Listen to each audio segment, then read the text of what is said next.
നമ്മുടെ ദൗർബല്യത്തിൽ ദൈവത്തിൻ്റെ ശക്തി. 2 കൊരിന്ത്യർ 12:9. എൻ്റെ കൃപ നിനക്ക് മതി, എൻ്റെ ശക്തി ദൗർബല്യത്തിൽ പൂർണ്ണമാകുന്നു.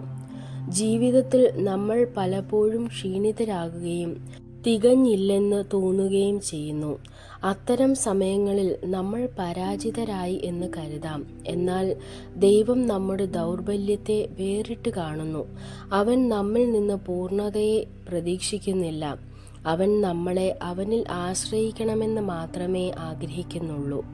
ബൈബിൾ പറയുന്നത് ദൈവത്തിൻ്റെ ശക്തി ദൗർബല്യത്തിൽ പൂർണ്ണമാകുന്നു എന്നാണ്. അതായത്, കർത്താവെ, ഞാൻ എൻ്റെ ശക്തിയിൽ ചെയ്യാൻ കഴിയില്ല എന്ന് സമ്മതിക്കുമ്പോൾ അവൻ തൻ്റെ ശക്തിയാൽ ഇടപെടുന്നു. പൗലോസിനെ ഓർക്കൂ. അവൻ തൻ്റെ ദൗർബല്യങ്ങളെ നീക്കണമെന്ന് ദൈവത്തോട് അപേക്ഷിച്ചു. എന്നാൽ ദൈവം മറുപടി നൽകി, എൻ്റെ കൃപ നിനക്ക് മതി. ഗിദെയോൻ ഞാൻ വളരെ ചെറിയവനാണ് എന്ന് കരുതിയെങ്കിലും ദൈവം അവന് വലിയ ജയങ്ങൾ നൽകി. മോശയും സംസാരിക്കാൻ അയോഗ്യനാണെന്ന് തോന്നി. എന്നാൽ ദൈവം അവനെ തൻ്റെ ജനത്തെ മോചിപ്പിക്കാൻ ഉപയോഗിച്ചു.